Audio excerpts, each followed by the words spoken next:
Springboks continue their Rugby World Cup campaign in France against Romania today. They won their opener 18-3 against Scotland, and with a much-changed lineup, they are favourites for a big victory. Vaylen and Yolulwe are our team members live in France for us now, and they speak to us live from France. Vaylen and Yolulwe, thank you for coming through this afternoon. So the Springboks versus Romania this afternoon, how are things looking?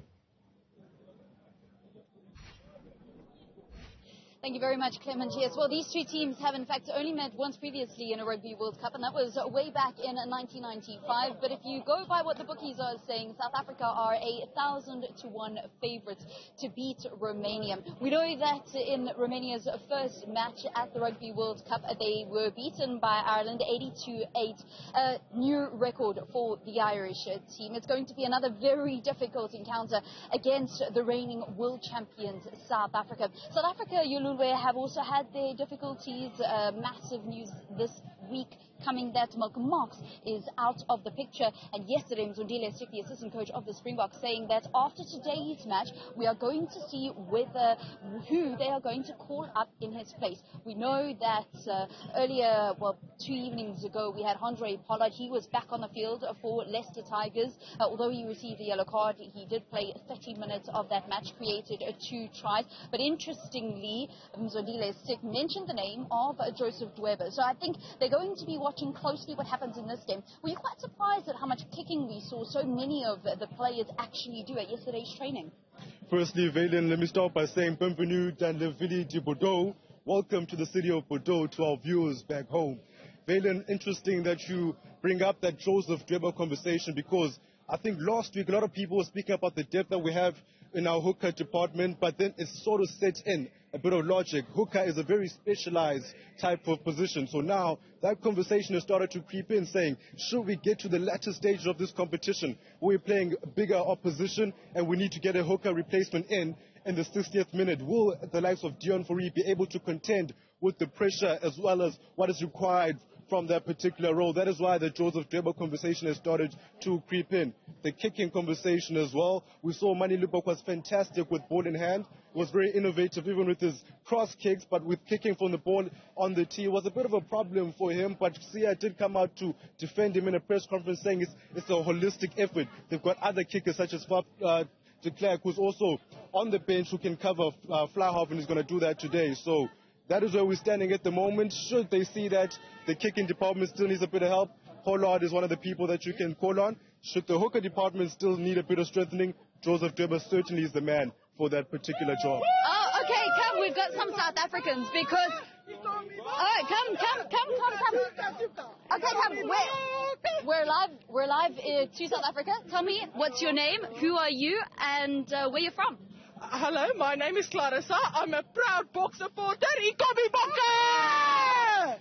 Whereabouts in South Africa are you from? We're from Kempton Park. Okay. Yes, yeah. It's a very far way to come all the way to France. Why was it something that you had to do? We know the World Cup is ours, so we just want to add some support to our boys. You want to be a part of history? Absolutely. Have you been surprised at how many South Africans there's been here in Bordeaux? Not really. Everybody supports the Boks nationwide, worldwide. So everybody, even the French, they put on their Springbok jerseys and they come and support the Boks. And that's not a word of a lie. Actually, at the hotel, one of the Frenchmen that was helping us said to me, no, that France is his #1 team, obviously because he's a Frenchman, but his second team, 100%, is South Africa. Thank you, guys. Enjoy the match. Enjoy the match. So that's the kind of vibe that you see, and I'm sure you've seen, Clement, all the South Africans that are streaming into Bordeaux. This is a much smaller stadium than the first stadium where South Africa played at this Rugby World Cup in Marseille, about 42,000 people, but we're expecting it to be packed. You can really only pick out a couple of yellow Romanian shirts, although they too are incredibly passionate supporters. The weather is quite overcast. It is very hot. We are expecting the temperature to get up to 30 degrees, but it's very humid, much like what you would find in Durban. And that humidity and potentially even some rain later is something that the Springbok team have been preparing for. Here's what Newzroom Afrika said as to how they have been preparing for that, by putting the training balls in some soapy water. as a coaching staff, we haven't made any decision on it. And as you saw earlier on in the week, the media statement was we're still looking at the options. Yes, Andre Pollard is probably also one of the guys, but at the moment we haven't made any final decision. And I think the key thing is that we just wanted to focus on the Romania game. Maybe something officially will come after this game, but if you want to know about Andre Pollard, we watched him yesterday. I think he had about 30 minutes. Unfortunately, he had a yellow card in that game, but we did follow his minutes. And also we've got a guy like Joseph Toeba, who's currently back in South Africa in full shape, who's also one of the options. So that's what Msondile Sik, assistant coach of the Springboks, had to say prior to this match at yesterday's training. In fact, one of the journalists asked him about where they're training. It's where Bodo Begler is actually trained, and they've covered the entire stadium with thick white PVC so that nobody can get a look in. And when one of the French journalists asked him, why have you done that, his answer was, well, it's a World Cup. So they're keeping all their secrets close to their chest, and we're expecting a high-scoring game with some explosive players in the back line. Hennis is a man that seems to have been here for the France, the last time that South Africa won in France. True, but but we're here today. We're supporting our team. We're green and gold for life. Okay. And we're excited. It's going to be a good game. Tell me where you're from in South Africa. I'm from Joburg. I'm from and now currently I live in Belgium. But you don't lose your colours in South Africa. We're proud people, and we do what we love: play good rugby. What have you made of the Springboks' performance so far? They've been fantastic. Even beating New Zealand, we've given us such a big confidence boost to take it away to the final. I think we're going to definitely be in the final. Yeah. And your name is, tell me where you're from and how you've been enjoying just the Rugby World Cup vibe here in Bordeaux. Yeah, I'm Lisa and I'm from Belgium. That's why I moved to Belgium. I've been enjoying, especially his enthusiasm. I'm a full rugby fan now. So. Because of your South African partner? Of course. His enthusiasm is infectious. So now I'm part of the Bokke. And you can see the kind of passion with all of the South African supporters, that it's actually a South African thing, right? Definitely. I can't not show up wearing the shirt. So. Any score predictions for today? I'm thinking minimum 60 difference between Romania and South Africa, but that's minimum. I think maximum 120. You got to keep it broad, but winning is inevitable. Winning is inevitable. That's what a lot of the South African fans are saying. Thank you very much. Well, over 60 points, over 100 points. That would be a new Rugby World Cup record for the Springboks. Yolulwe, you want to come back and join me because I think that we are expecting somewhat of a record just by how South Africa have been performing leading up to this Rugby World Cup and then, of course, after their first match. Yes, Vaylen, but we can't take anything for granted. It's been said throughout the week.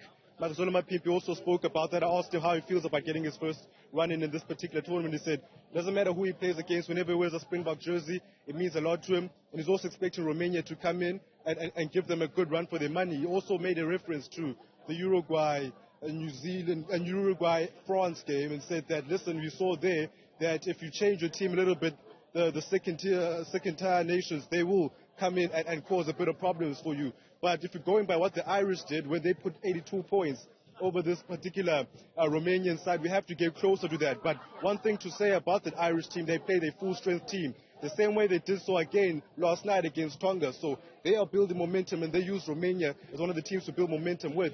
We come in with a much-changed team, so we might see a bit of disjointedness early on in the game. South African fans, don't be impatient with the team. They will try to find their rhythm as well as combinations during the game. But over 50, Vaylen, is a bare minimum when it comes to this type of opposition for the Springboks. I think also against these smaller nations, it gives the backline an opportunity really to show off their skills. South Africa's game is built on a powerful forwards, a powerful set piece.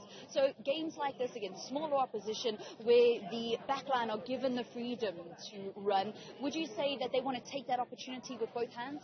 Of course, Vaylen, you don't even have to look further than the number 10 for the game. Damian Willemse is known to want to put the ball into the air. He likes to put people into gaps and spaces. And if you go to the wings, Makazole Mapimpi has got 6 tries when it comes to World Cup rugby. He'll be chomping at the bit to get some of the chalk line tonight as well. On the other wing, Grant Williams. A lot being said about the 4 scrum halves. Grant Williams, very capable player. He's got a lot of speed, which is a prerequisite for a winger. And a lot of people might then remember his day before the Springboks came on the wing against Wales in Bloemfontein for that second test in the series last year. So he's not unfamiliar with that position. People looking to stake a claim for himself there also, because there's so much depth when it comes to our scrum halves. So maybe there might be a pathway for him into the team more long term. So he's one to look out for in the wings today. Also on the centres, Kenan Moody did very well in his little trial run at 13 against New Zealand, top opposition. Today we're expecting to see him show more of his array of skills, and he could have a good one. Yep, we certainly are looking forward to that. But starting in the scrum half position is Kobus Reinach, who himself scored a hat-trick of tries against Canada at a previous Rugby World Cup. That's it live from Bordeaux in France as we prepare for the 3 p.m. kickoff. It is South Africa in the green and gold. They have got that home team status up against Romania in Group B.